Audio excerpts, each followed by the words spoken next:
Hi guys, good afternoon and welcome to Moneycontrol. My name is Karunya and with me is Manisha, Gupta. And as far as the commodity market is concerned, the big headline is that crude oil has turned positive for 2023. So what has aided this reversal or this recovery? So one is the kind of data that China has thrown out clearly has been lower if you look at year on year, but it is better than what the street was anticipating, and China number itself is positive. So for the 6 months until the month of November, you saw China demand for crude oil continue to be on the weaker side.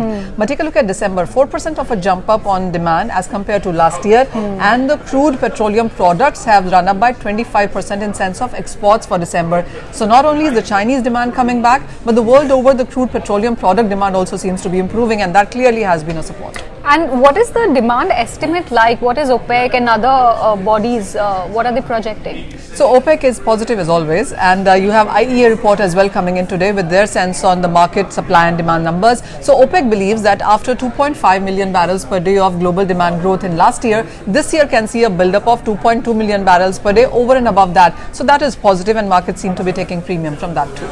So what is the next big barrier or big level to watch out for crude? So on charts, $85 per barrel was a bit of a resistance for Brent prices, and we are trading above that. We are trading almost at $87 right now, and the markets do believe that 85 to 100 is going to be your range going forward. So I think we are close to the bottom now, and we may have a lot of space to rise from here on. The reason being that the markets thought that after sanctions and price caps on Russia, you could be looking at some concern in the market, but that clearly is not the case. You are looking at enough and more Russian oil coming into the market. Yes, at a discounted level, Russia is not earning as much. It is selling it at much lower levels. So if we are trading at 85, Russia is selling it at 50 to 65, between that range. So not earning as much, but there is enough and more oil into the market.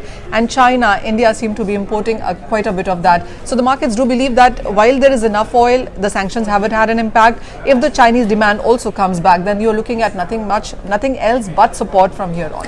Why is it that we've not seen any relief in fuel prices? Because there has been a fair amount of cool off that happened, and like you said, we're buying a fair share of oil from Russia, which is selling at a much cheaper rate. So the markets are looking at, if you look at the oil basket import into India, that also today is trading at a 1 month lows. But we always see that happen in Indian markets with a lag, and especially with the kind of rise that we saw in the last month. Yes, it has been very steady. We haven't seen a lot of gain, but it's been untouched for some time right now. But the markets do believe that from here on, because the crude prices are going to go on the higher side, I think that is what is keeping the prices here until then. So time to buy?